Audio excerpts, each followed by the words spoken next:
Hello and welcome back to the Long Live Rock and Roll podcast. FATS Domino was born in Louisiana on the 26th of February 1928 to a musical family. He enjoyed and was heavily influenced by the vibrant jazz and blues scene of New Orleans in the 1940s. Credited as one of the pioneers of rock and roll, his music incorporated elements of boogie-woogie, R&B and traditional New Orleans jazz, creating a sound that was both innovative and accessible. Joining me to discuss the music and legacy of FATS Domino is my co-host, Mr. Felipe Amorim. How you doing, bro? Doing great, man. I hope everyone's doing well. Good, yeah. Welcome back to the show. As always, we start off with the terms and conditions. Make sure if you are here listening to us, you like and subscribe if you're watching on YouTube, or if you're listening on Apple or Spotify, do us a favour and go down, give us a rating. It helps us be seen by more rock and roll fans, sends us up the charts, and makes sure we're listened to by the right people. So thank you for joining us again. FATS Domino. Yeah. Where do we start? I mean, should we start with just every time? Let's start with the visual aspect. I look at him and I'm happy. Exactly. I get a smile on my face whenever I see him just grace my screen. It's just like, what a happy guy. I think he is smiling in every picture. Like I don't remember seeing a picture of FATS Domino that he's not smiling. Yeah. It's just like this like beautiful smile. And we were talking about him before we started recording, like how many like rock and roll stars have like the that wild lifestyle and a lot of like controversial things that happen in their lives. And FATS Domino was like a regular family guy from New Orleans, just playing his music, and it's good to have people like him in the music industry, isn't it? And to know that people like him existed and contributed to music. Because the rock and roll world was quite wild, wasn't it? Don't really want to go through every rock and roller that has a criminal record for whatever reason. But I've read, half of my research was everyone saying how much of a lovely guy FATS Domino is. Humble, unpretentious, down to earth. Those are the kinds of words that people are using to describe him. So, yeah, what a guy. I mean, you can't just look at that little face and it just makes you so happy, doesn't he? It's because he's got a little baby face, isn't it? It's like maybe that's what it is. Yeah, he always looked like a baby, and he's obviously a big, strong man. But he's got a little baby face with that little smile that you just can't help but look at and just bring joy to your day.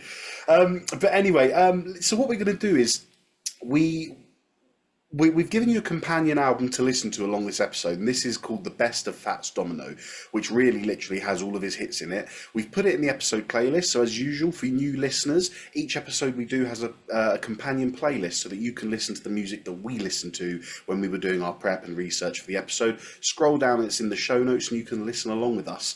But yeah, what we're doing really this time is it's more of just a quick episode about the man himself, the music, the legacy, what he was like, his background. So yeah, it's a bit of a different one from our usual album ones.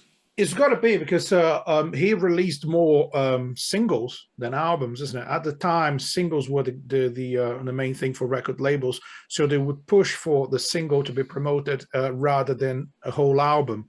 So he was a hit maker, so he was focused on releasing those singles one after another.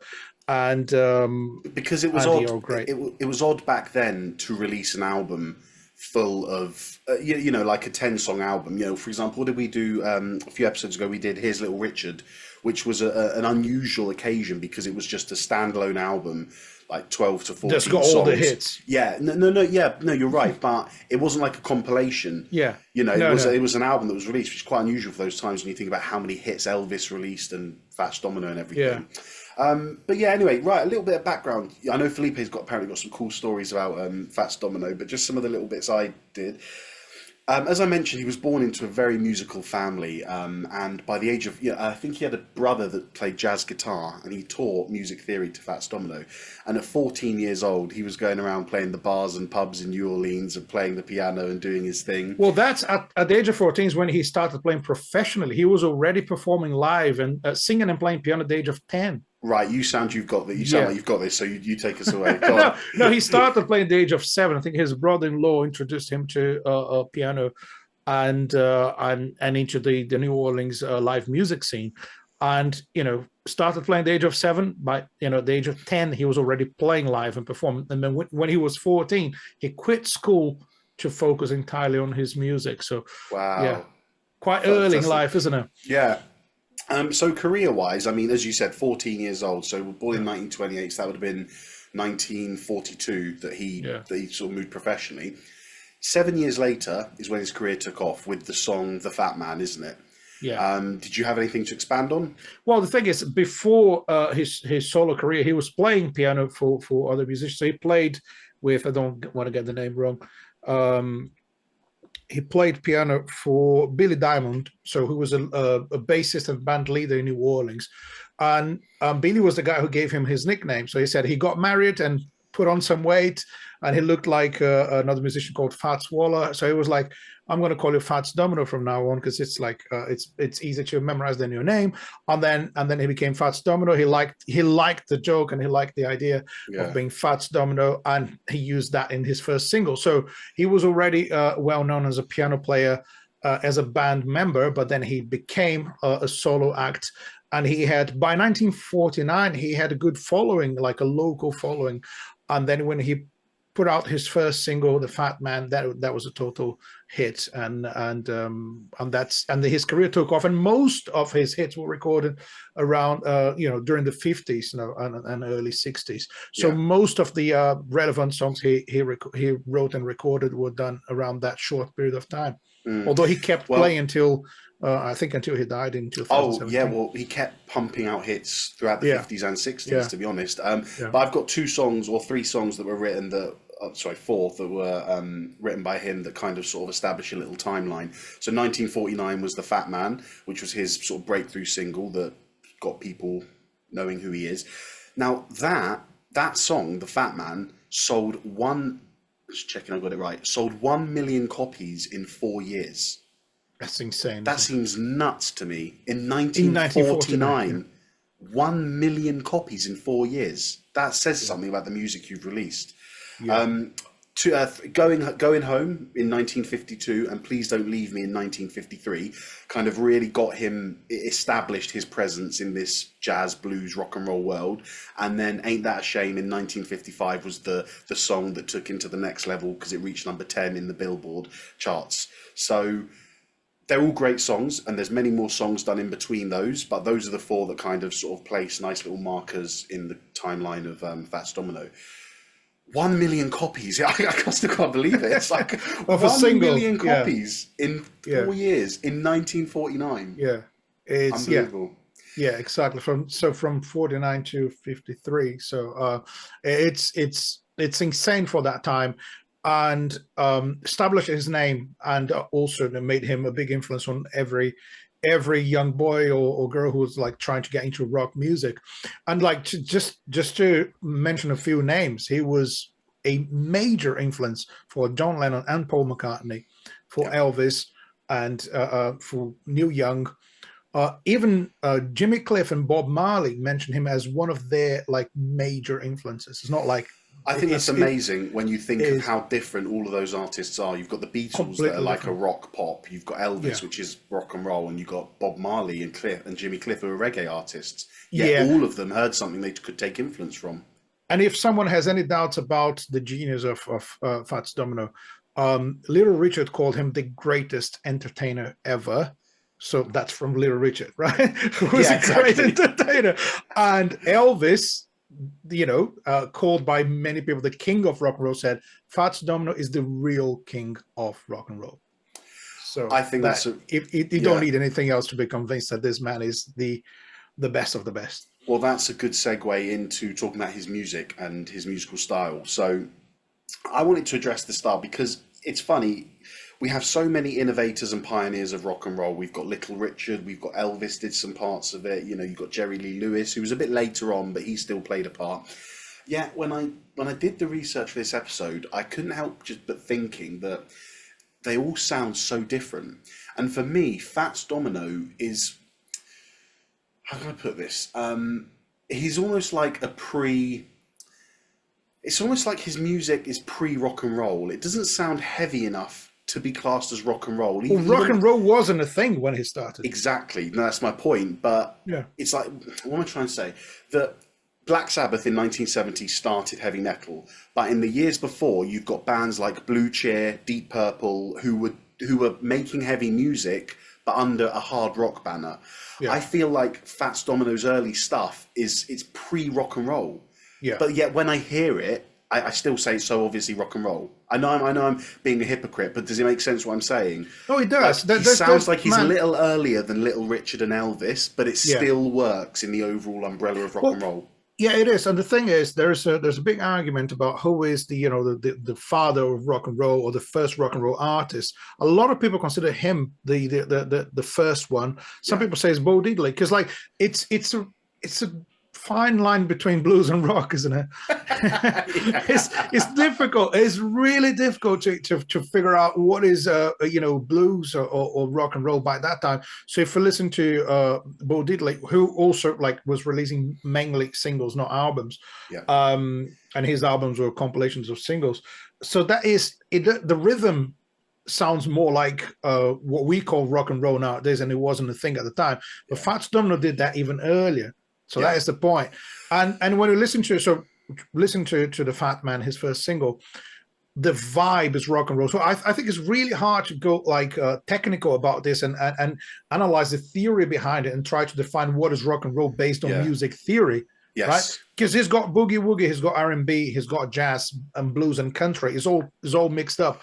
And so just mixing all those elements makes you a rock and roll artist, I would say. And he was doing all of that before many other people were doing so. And I love that sort of when you look at these, when you take a look at these rock and roll pioneers, it's fantastic because you can almost see the if you look at it as like a maths equation, you can almost see the formula that went in. With Elvis, it was gospel plus blues plus country plus boogie. With Fat, it's jazz plus boogie-woogie. You know, I love how but you can hear it as well. You can hear that there's no jazz in Elvis. And there's no country in Fats. It's just brilliant, isn't it? Yeah, but the thing is, like when you consider that from Chuck Berry onwards, rock and roll's guitar. So you have Chuck Berry, and then you obviously have the Beatles and have everyone that comes after that. But and we still relate rock and roll to guitar. If you put an image of a Gibson guitar and say what kind of music does that make you think of, people are going to say rock music. And but early rock and roll is piano. So when you think about Little Richard and Fats Domino, that's piano. And the whole attitude, the whole rhythm, the whole vibe, the whole style comes out of his piano playing, you know. And he's got that really cool rhythm on the left hand and amazing melodies and solos played by his right hand. So he made, I would dare to say, although the band and everything else sounds great, if you remove everything and only listen to his vocals and the piano, it is still rock and roll. Do you know what? I'm going to disagree with you because I love that. Yeah, well, we don't disagree often, do we? Yeah. I think, well, actually, do you know what? If you're to remove everything except the vocals and piano, the point I was going to make is compared to someone like Little Richard, Bo Diddley, Elvis, Chuck Berry, their vocals are eccentric. They're shouting. That Little Richard screaming. You got Elvis doing his little the rhythmic stuff. Yeah. Whereas Fats is so soft and warm. It's inviting. It's relaxing. It's conversational. Yeah. It's just that's what struck me most about the smooth, music, isn't it? That's what struck me most about listening to him in the atmosphere of a rock and roll pioneer. Is that you think, what does he have what doesn't he have that the others do? And he doesn't have any aggression in his voice. He doesn't have any rhythm in his vocals. The rhythm's definitely in his hands. But how about that contrast between the piano and the vocals? Because he's like playing heavily on the piano, and the piano is like a drum kit for him. It's hitting it really hard, and then the vocals are so smooth on top of that. Yeah, it's beautiful. It's a great comedy. You would think there's two different people doing that. It's a piano player and a singer. Absolutely, but his piano style. Let's talk about that for a second, because it is just this out and out boogie woogie piano where you've got this sort of repetitive left hand bass pattern going on, with his right hand playing sort of syncopated melodies, improvisational, and I think that really obviously comes from the New Orleans jazz scene, doesn't it? And I suppose elements of blues as well. But yeah, my God, if you isolate each instrument in Fats Domino's music, you could come to several different conclusions. You could hear the piano and be like, oh, well, this is country. You could hear the vocals and be like, oh, this is soft pop or blues or something. It's just amazing. But when you bring it all together, it's just rock and roll. Well, that's why he is considered the the guy who actually created rock and roll. Yeah. And I would say, he deserves that title, moniker. Yeah, he definitely. Yeah. And also like the commitment to music above everything else. It wasn't about fame. It wasn't about money. It wasn't about being recognized as one of the greatest. He just wanted to play his piano and sing and have a good time. And that energy is passed on to us when we listen to his music. Oh God, of course, yeah. And so talking about, we mentioned about obviously him being like a rock and roll pioneer. Some of the stuff that sort of historians and music critics can genuinely look back on and say this is what he did. Obviously, you've got the hybrid of genres. I mentioned that earlier. Elvis had a set of styles that he turned into rock and roll. Bo Diddley had another set, and Fats had another set. But I thought what was quite important here, and maybe you can talk a little bit about this, is the incorporation of the backbeat and up-tempo songs. Because if I'm not mistaken, the emphasis of beats on blues music prior to this would have been on 1 and 3. But, you could argue that, yes, because the early blues stuff that doesn't have the drum kit as like a main instrument. So just for listeners, when we're talking, there's a bit of music theory here. When we're talking about the emphasis on a beat, when you count bars, your beats, you go 1, 2, 3, 4, 1, 2. If you listen to heavy metal, it emphasizes beat 1 and 3. 1, 2, 3, 4. 1, 2, 3, 4. But jazz and rock and roll emphasize the 2 and 4.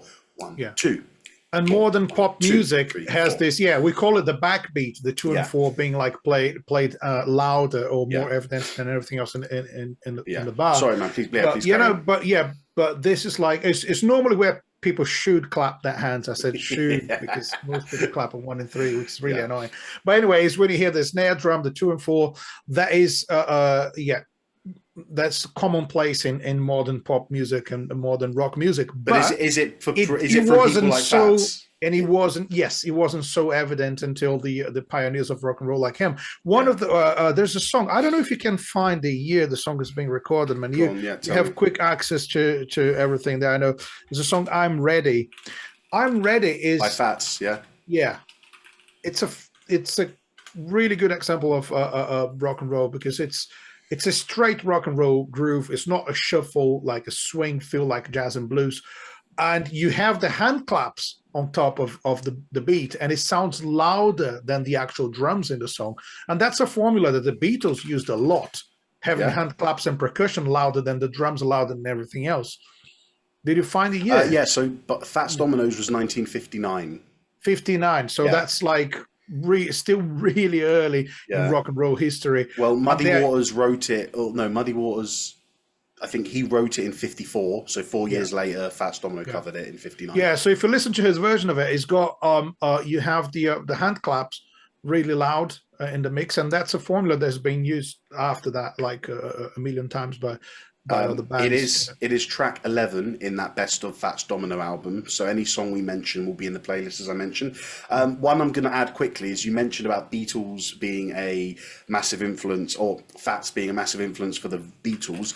I believe it is well known that the song Lady Madonna is a direct influence from Fats Domino. Paul McCartney, I believe, has come out and said, I wrote this based on Fats Domino's music. So that's you got the boogie-woogie piano, isn't it? Yeah, exactly, So the other thing that I think is important to talk about the innovation and what he did is the use of his full band. Because in that time, so the late 40s, obviously, when you hear Elvis doing his, I mean, Elvis was a little later, but it's a very sparse band, Elvis's band. We spoke about it, didn't we? It was like a four-piece, like a very, very... Well, he was playing acoustic, and they had double bass and drums. Bass and electric, but straight away in early Fats Domino music, we're hearing the horns, and that has to be an obvious takeaway from the jazz scene that he was influenced by. But the other thing I read as well is that he, and this will be, we can go into this a bit in another section, is he had a stable and consistent band for a long time. Very few members left. It wasn't like Elvis, who, you know, had a band and then he went on tour and came back and there was another band and the studio decided that for this single it would be this band. Apparently Fats Domino used a consistent, solid band of the same sort of people. Chuck Berry, to save money, he would use a different band in every country he was touring. So yeah, it's not that clever. Yeah. But so interesting to know that Fats Domino was loyal to his musicians and kept the band together.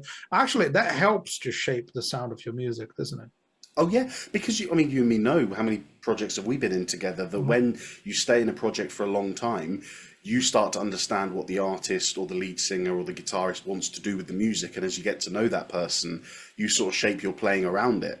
Yeah. Instead of just turning up to a gig saying play this please, you learn to understand what the artist wants. It's like the band becomes an extension of the artist's character. Yeah, exactly, yeah. Excellent. Right, well, I think we've covered all the musical stuff, really. You said you had a story you wanted to tell? Oh, no, there's an interesting story about, was the hurricane in New Orleans in, when was that? Go on, you tell the story, I'll look for you. Yeah, because that was a hurricane that pretty much destroyed the whole city, because they... Could it be 47? No, it's later on. Later? Yeah. I mean, more recently, you know. Okay. Go on, you carry on. I'll find it for you. Yeah, so that was... You don't mean Katrina? Yeah. Yeah, that was 2005. That's the one, wasn't it? Yeah, 2005. Yeah. So that, you know, that was a disaster for New Orleans, wasn't it? And his neighborhood was really affected by flood during that hurricane and everything.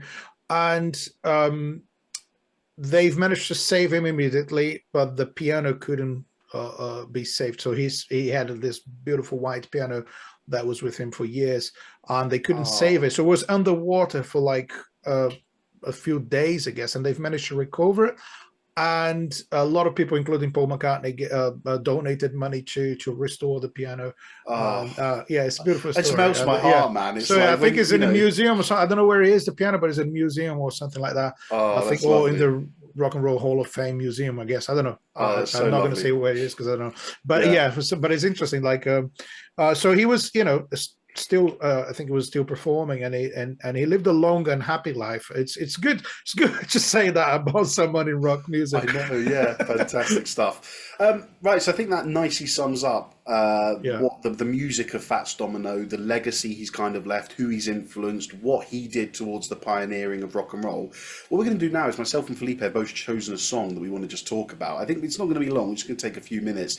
But yeah, we're just going to talk about a song that our favourite one of Fats Domino and why we like it and how it links to everything we've said. So do you want to kick off? Oh, yeah. Well, I'm going to start from the first single that we already talked about, the Fat Man.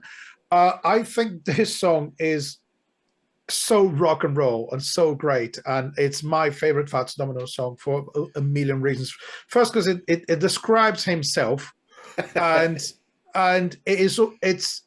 there's like about 45 seconds of piano playing. There's more instruments in the background, but the mix and the recording is so poor you can barely hear anything. But those 45 seconds of piano, his whole style and legacy, it's all in there. You know, the strong bass lines on the piano and the melodies, and it's just like, it's so infectious from the beginning, really groovy, really steady. And when he starts singing, I love the lyrics, like, they call me the fat man because I weigh 200 pounds. All the girls, they love me because I know my way around. And it's like, yeah, I'm fat. I don't give a fuck. Everyone loves me. And it's so cool. And it's so cool. And then he finishes the first, it's only about 2 verses, and he finishes singing, and he starts doing a vocal solo, just saying wah, wah, wah. Like, I love that part. It is just like, how rock and roll is that? He could have done anything. He could have used a harmonica. Frank Zappa uses the kazoo. Yeah. But he just wow, wow, wow. Why not? Like, why the hell not? There's a vocal solo. Like, and after that solo, it comes another piano solo, and he's just smashing it. Unbelievable. And it's great. It's so infectious. You just want to dance to it. So I totally recommend that song. If you never heard of Fats Domino, you wanna listen to him. Start from the first hit, the first single, The Fat Man. Great song. Start there. How about you, man? What's your favorite? So I've gone for Blueberry Hill because it is the song that got me into Fats Domino, and is it too much of a stretch to say it's the song that got me into rock and roll? Probably not. It probably is the song. Now, what I love about it is, You've got that blues pattern and rhythm in the left hand, the doom, doom.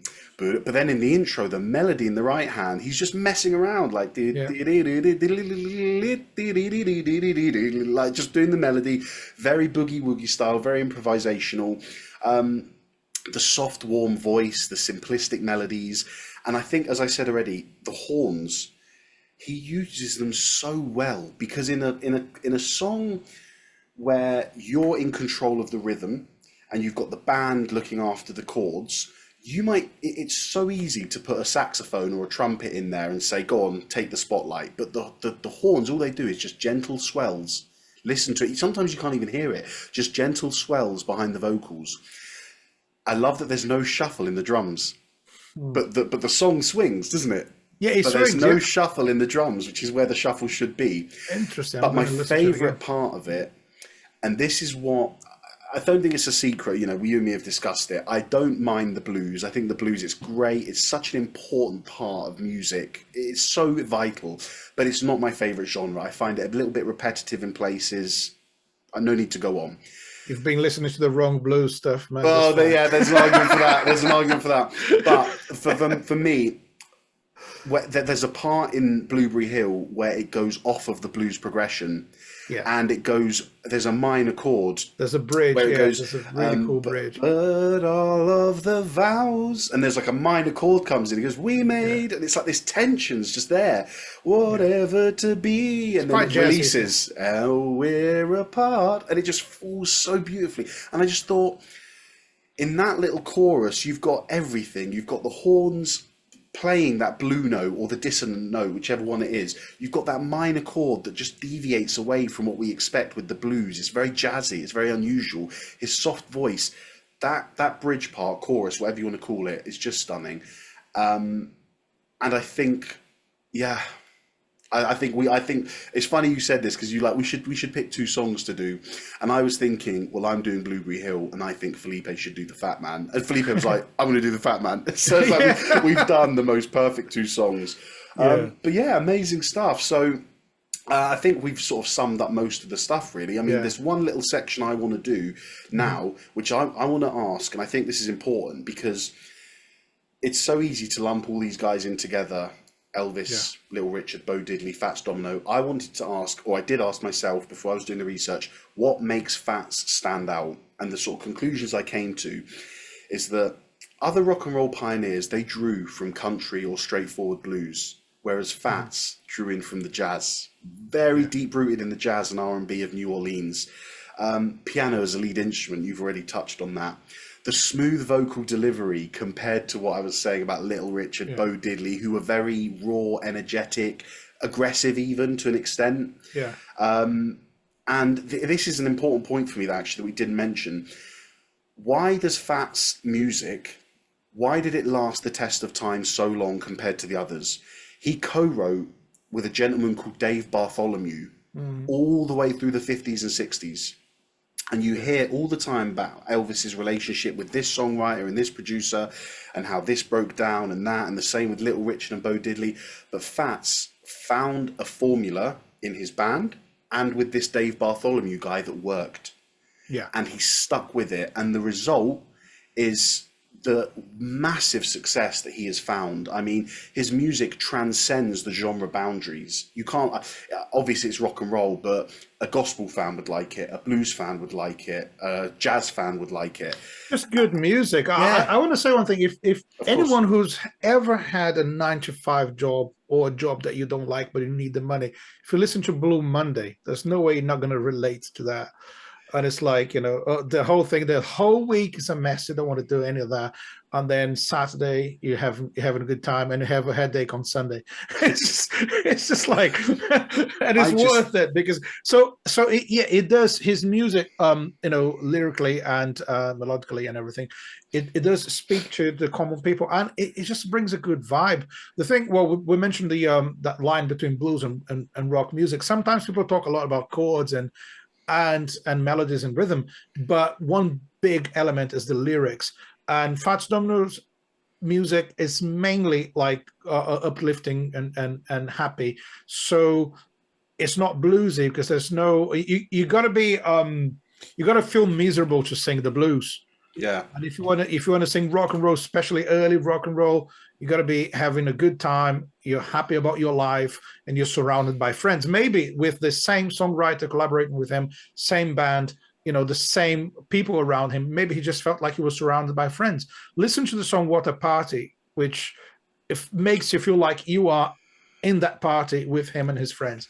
And I think from what we've read about him as a person, I think his music reflects that. And obviously, like you said, there are songs that are a bit more mellow and unhappy lyrically. Yeah, but mainly... you hear it and you still just think of his fat little face. And I mean that in a lovely way. But you just think of his little face just there with a smile.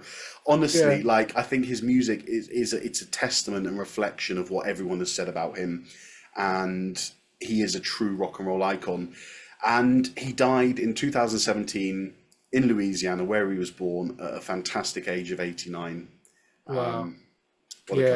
Lived a great life and left a great legacy. It's more than great, bro. I think it's more than great, isn't it? It's historic. It's important. It's monumental. And I don't know why sometimes when people talk about, I've been, I've listened to a lot of people talk about Chuck Berry and Little Richard, and sometimes I'm like, how about Fats Domino? You need to mention this guy. Rock and roll wouldn't exist as it is without him. Yeah. That's a fact. Well, this is what I was alluding to earlier. I think if you analyze it musically, I think there may be slightly too much. I'm trying to make a point. I don't even know what point I'm making. There might be slightly too much blues, or slightly too much New Orleans jazz, maybe slightly too much piano for it to sit. It's exactly the same what I said with Sabbath. A lot of people think Deep Purple are a heavy metal band, or played the first heavy metal music, but history tells us 1970 Sabbath did heavy metal, but everyone still knows Deep Purple were kind of doing it very similar before, and I think this is the case with Fats Domino. It is obviously rock and roll, it is obviously a precursor rock and roll, but it just sounds a little lighter than the rock and roll we got from Little Richard, Chuck Berry, and maybe that's because of the piano or something, but undoubtedly, it's not like there's a debate here. He is rock and roll. It's just about how rock and roll, I think, but... Anyway, right, anything else to say, or we could wrap it up there? I don't know, I'm just really happy because I can see the pictures of Fats Domino on my background and your background. Can't stop smiling. He's just sort of happy guy. Yeah, and always with the piano. Like 9 out of 10 pictures of him is like sitting in front of his piano. Like every time you look at, you go on Google Images and type Fats Domino, you're going to find a piano. Yeah, do you know what he reminds me of? I'm just looking at photos. It's almost a bit like Oscar Peterson, the jazz pianist, who's just always with a piano. Exactly. And always smiling as well, actually. Always smiling, Anyway, right, let's call it a day. Thank you again for joining us on the Long Live Rock and Roll podcast. I said it at the start, but I will say it again. If you've enjoyed this content, please leave us a comment. Tell us your favourite Fats Domino song, favourite Fats Domino album. If you're watching on YouTube, please hit like so that our video gets shown to other people, and subscribe so that you stay up to date with all of our content and new videos. If you're listening on Apple and Spotify, do us a massive favour. It takes 20 seconds of your time, but means the world to us. Scroll down, give us a review, hit 5 stars, write a little comment, and it means we're going to be seen and listened to by more people, because the review you give us sends us up the charts. It says, oh, these guys are apparently good because someone's given them a review. Let's show them to more people, and it would mean it would make the world of difference to us. So we'd appreciate if you did that. But thank you for joining us again, and we'll be back soon.